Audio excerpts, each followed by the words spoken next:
आइए सुनिए, देखिए, समझिए सनातन सत्य। जैसी दृष्टि वैसी सृष्टि, दृष्टि विज्ञान। कुदरत, कुदरती रचना एवं कुदरत के कानून से शाश्वत सुख की प्राप्ति। जोधपुर के परम पूज्य महात्मा उपासक प्रोफेसर डॉक्टर सोहन राज तातेड़ के निर्देशन में सनातन सत्य। जैसी दृष्टि वैसी सृष्टि, दृष्टि विज्ञान।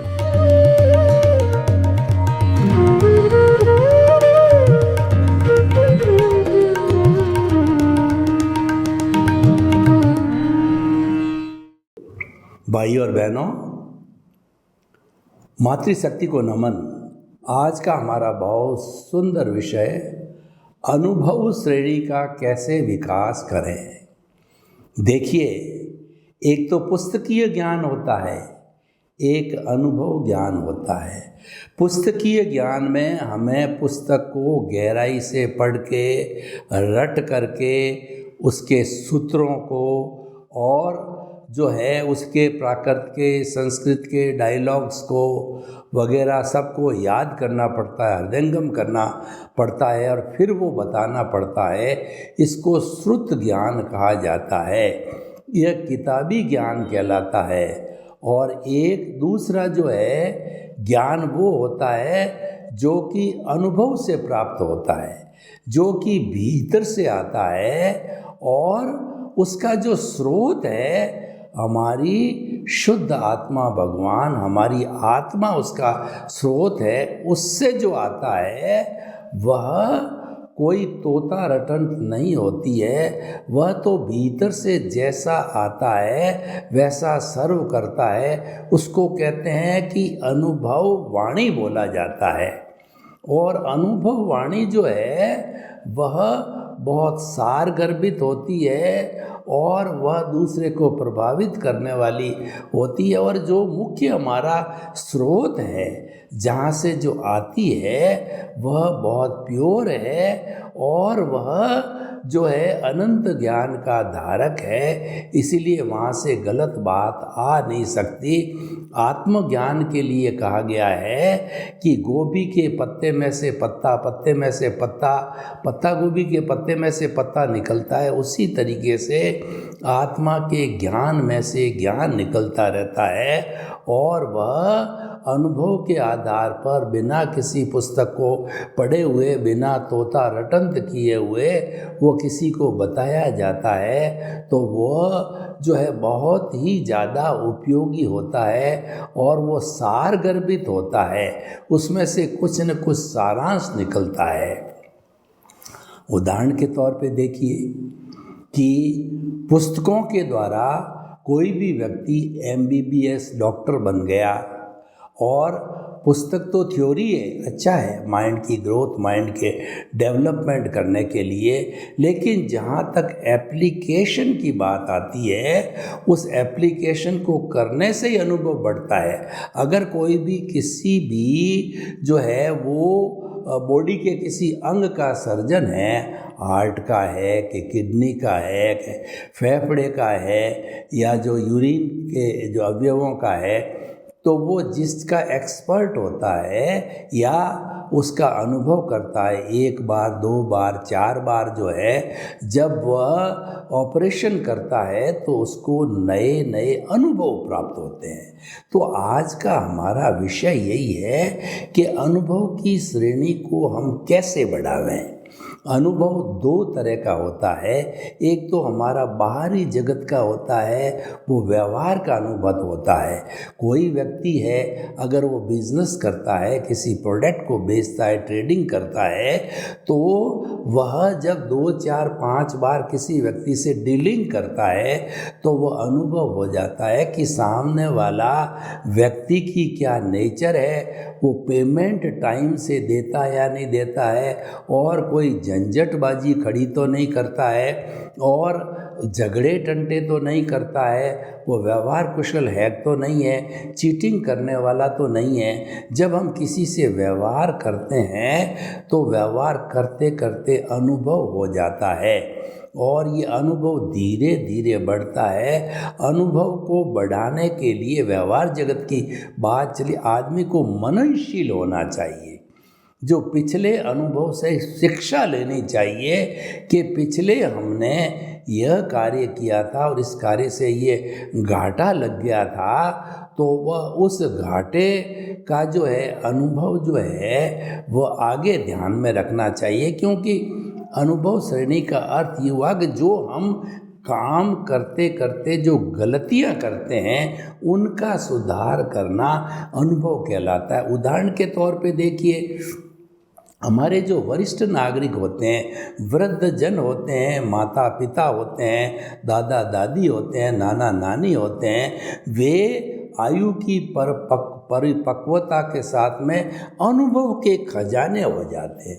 उनके पास में इतना अनुभव है कि कोई छोटी उम्र का बच्चा किसी चीज़ की बात करता है तो वो समझ जाते हैं कि यह अनाड़ी है या ये सुलझा हुआ व्यक्ति है, ये कोई बात कर रहा है तो ठोस बात कर रहा, वो समझ जाते हैं।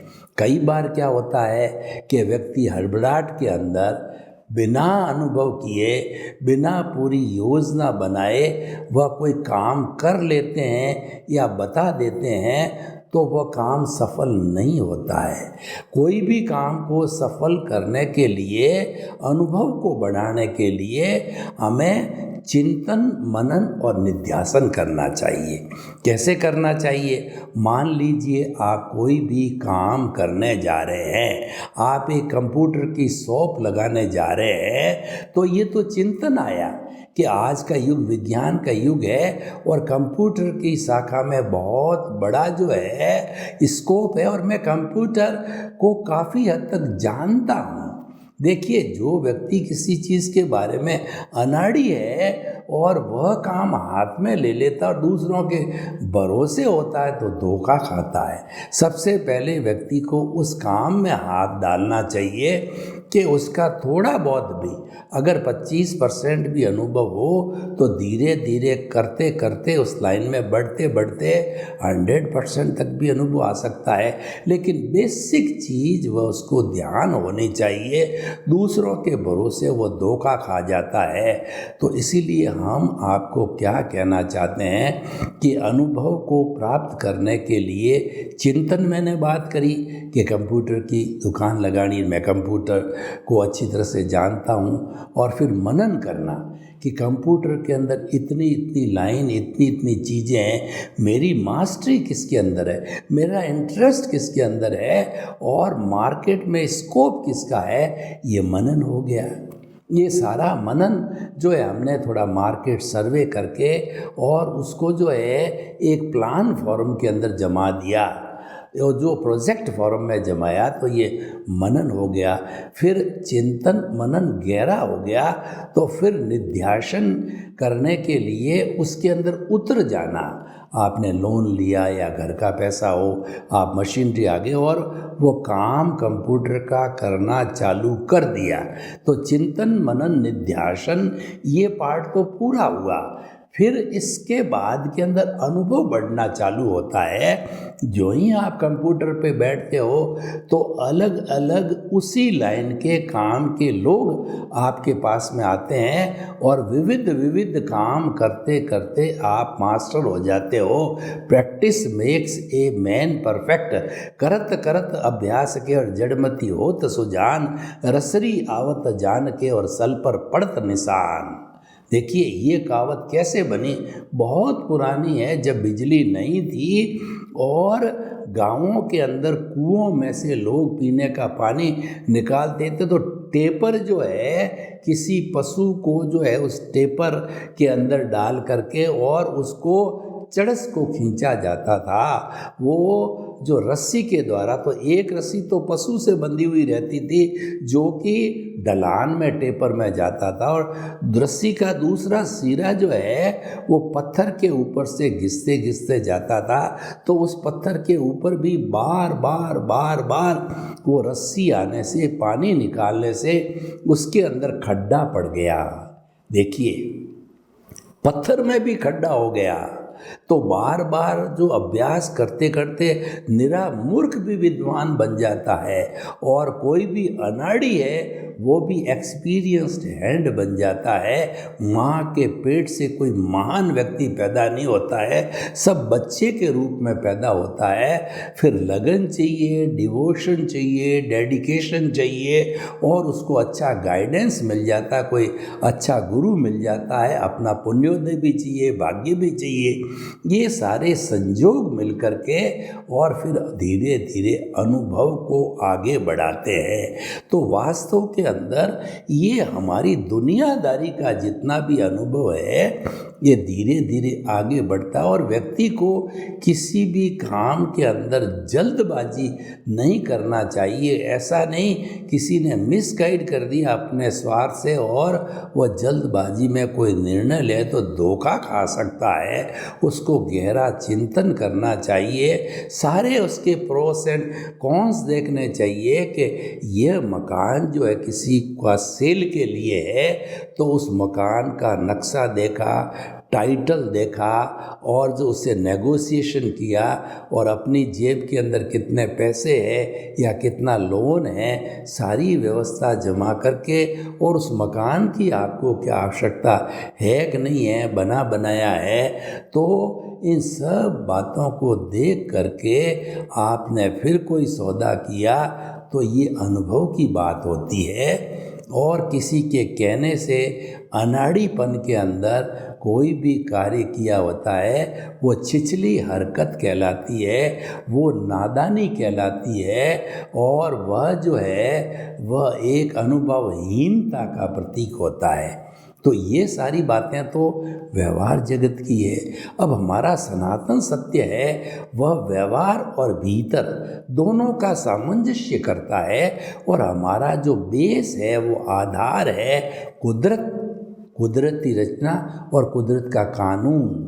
इन तीन बेस के आधार पर हम सनातन सत्य की मंजिल जो है खड़ी करते हैं। और ये मंजिल खड़ी क्यों करते हैं कि हम जो कोई भी व्यक्ति हमारे संपर्क में आता है उसकी रॉन्ग बिलीफ को समाप्त करके हम उसको राइट बिलीफ देते हैं, उसके नेगेटिव थॉट्स को समाप्त करके हम उसे पॉजिटिव थॉट्स देते हैं, और जो उसकी भ्रांति है उसको मिटाते हैं, उसको सम्यक दर्शन देते हैं। क्योंकि सबसे पहले राइट डायरेक्शन का होना बहुत ज़रूरी है। जबकि आपकी दृष्टि सही नहीं है तो आपकी दिशा ही सही नहीं है, तो आपको गंतव्य नहीं मिलता। इसीलिए कहा गया है कि दिशा बदल दीजिए, दशा बदल जाएगी। गलत दिशा को सही कर दो, दशा बदल जाएगी।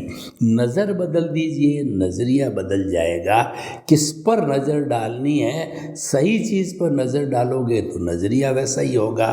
और जो है जैसी दृष्टि वैसी सृष्टि, यानी कि दृष्टि मुख्य सिद्ध।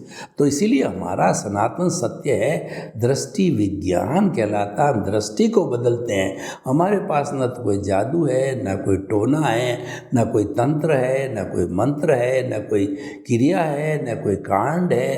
हम तो अपने अनुभव के आधार पर आपको प्राकृतिक नियम बताते हैं।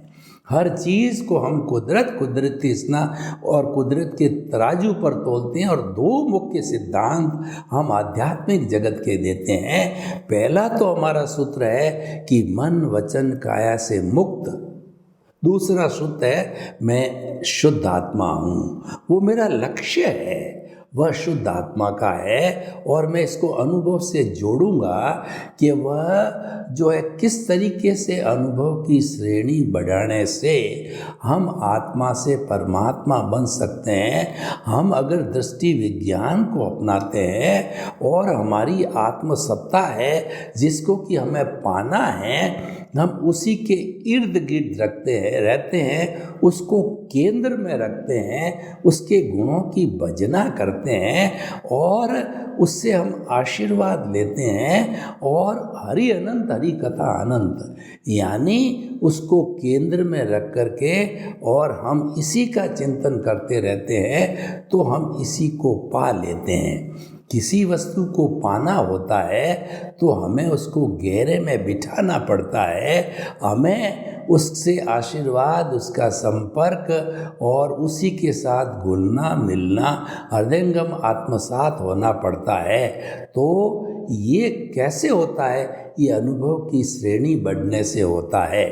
तो मैं आपको ये बता रहा था कि दृष्टि विज्ञान कैसे है, हम अनुभव की श्रेणी को कैसे बढ़ावें और बढ़ाते बढ़ाते किस तरीके से 100% तक पहुँचे। जब अनुभव की श्रेणी 100% हो जाती है तो अंतिम पुरुषार्थ होता है केवल दर्शन की प्राप्ति करना, और वह हमारा अंतिम पुरुषार्थ है। उसके बाद तो केवल नेक्स्ट बर्थ के अंदर आपको केवल ज्ञान मिलेगा, वो परिणाम मात्र है, आपको कोई पुरुषार्थ नहीं करना। और जब केवल ज्ञान मिल जाता है तो प्रतिष्ठित आत्मा समाप्त हो जाती है, कॉजल बॉडी जो है वो बनना बंद हो जाती है। थोड़ी बहुत भी जो है वो शुभ कर्म के रूप के अंदर, जैसे कि आयुष्य कर्म है, यानी जो अघाती कर्म है, शुभ अघाती कर्म है, आयुष्य है, नाम है, गोत्र है, वेदनी है, जो कि शरीर रहता तो वो रहते ही है, शरीर समाप्त हुआ तो वो भी समाप्त हो जाते हैं।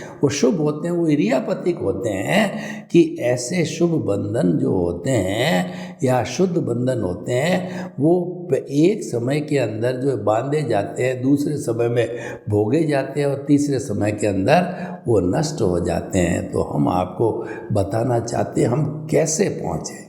तो हमारा आध्यात्मिक लक्ष्य हो गया कि हमें 100% अनुभव यानी केवल दर्शन को प्राप्त करना, ये तो लक्ष्य हो गया। अब हम प्रारंभ से करते हैं कि ये होगा कैसे।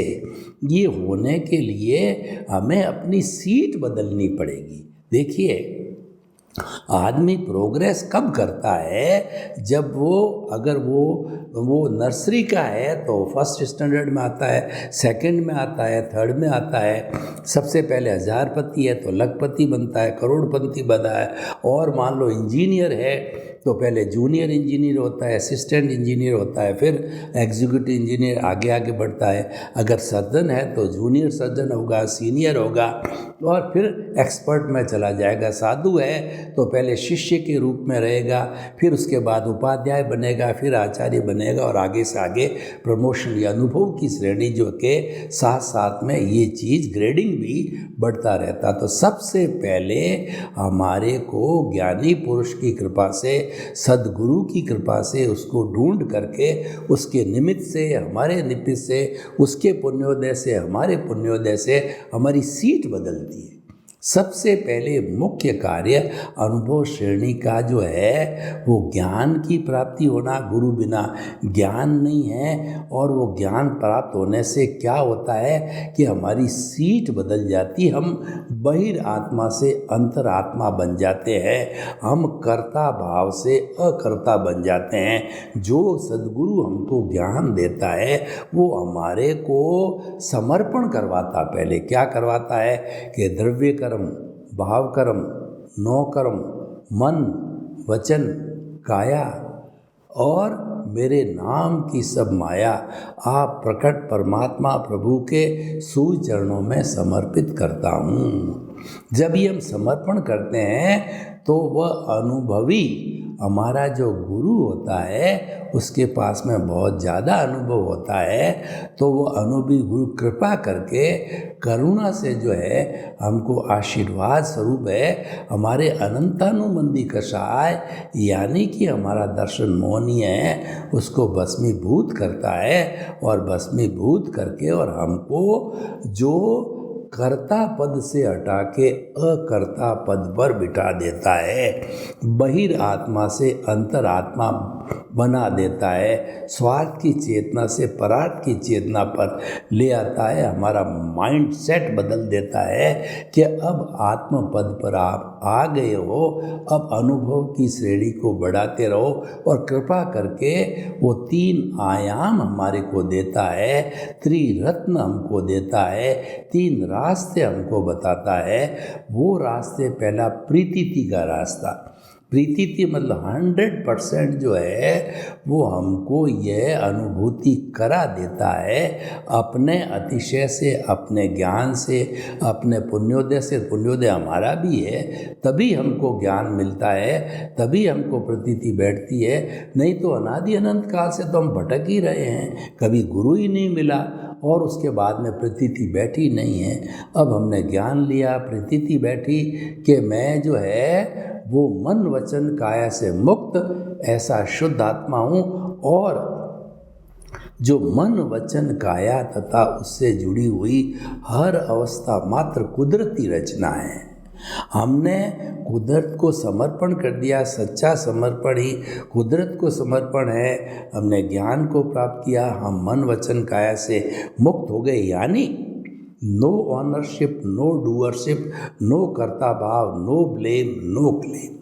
जब हम मन वचन काया के मालिक ही नहीं रहे तो हमारा मालिकी भाव, कर्ता भाव चला गया। देखिए, मैं आपको उदाहरण देता हूँ कि एक हमारा मकान है, बहुत अच्छा बंगला है, हम उसकी मेंटेनेंस करते हैं, उसको कहीं टूट फूट होती है तो हमको बड़ी फीलिंग भी होती है, लेकिन हमारे को आवश्यकता नहीं, या पैसे की आवश्यकता है या हमारे संपत्ति का भोग ही उतना ही था, तो किसी न किसी परिस्थिति से ऐसे संजोग पैदा किए कुदरत ने कि वह मकान पड़ोसी को हमने सेल कर दिया।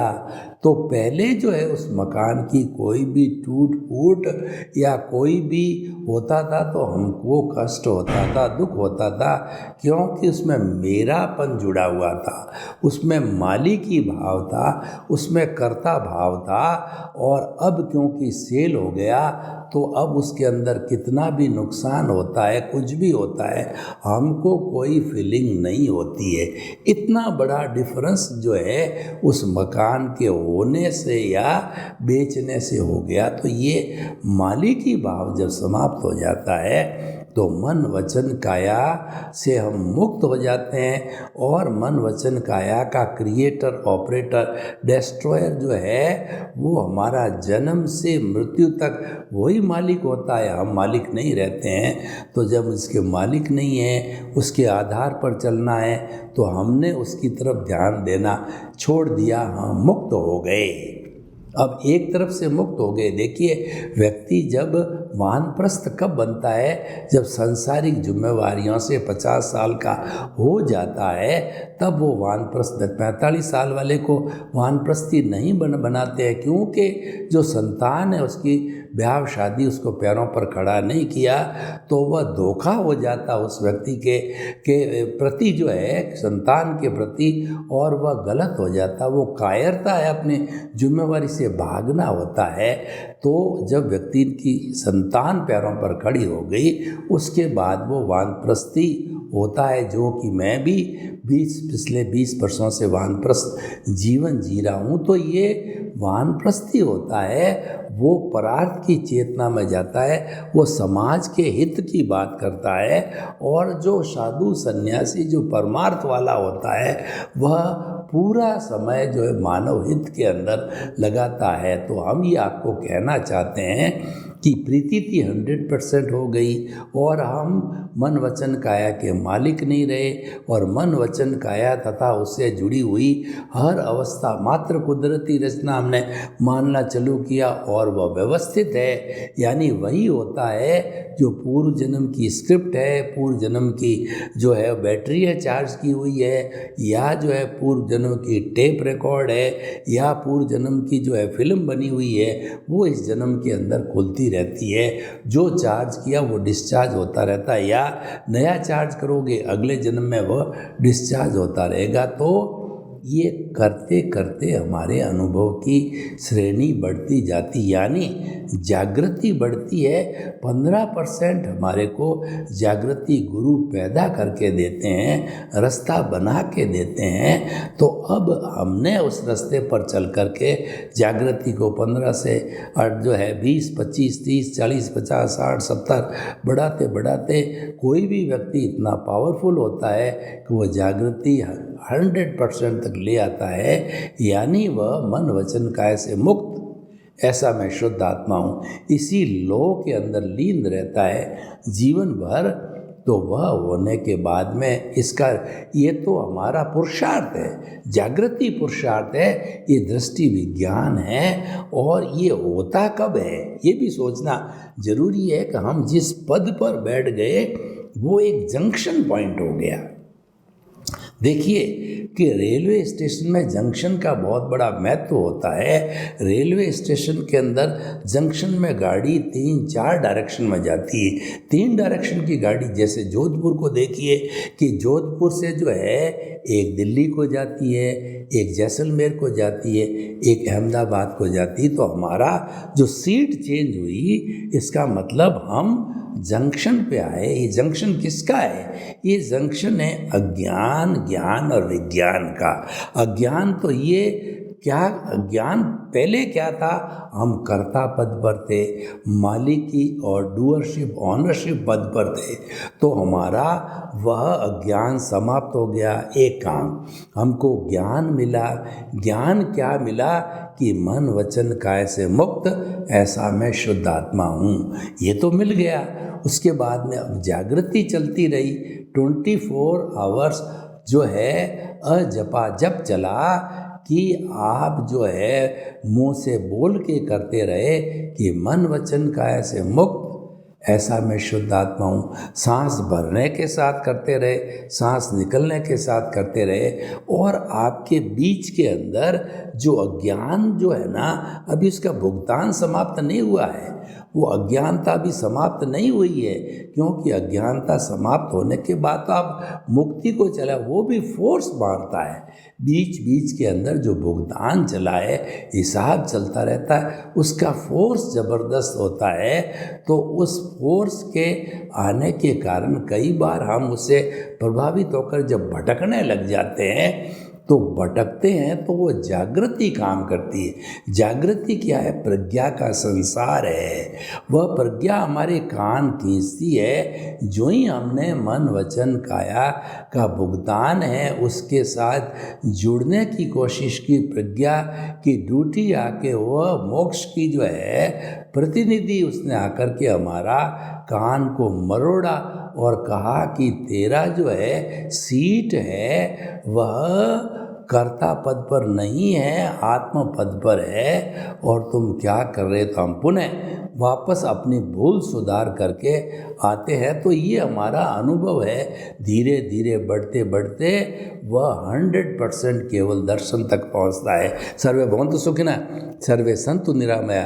लोक के सब जीवों को सुख मिले, शांति मिले, आनंद मिले, प्रेम मिले, सौहार्द होए मिले, और सभी हम अपनी अनुभव श्रेणी को प्राप्त करके मुक्ति को प्राप्त हो। आपके प्रति मंगल भावना।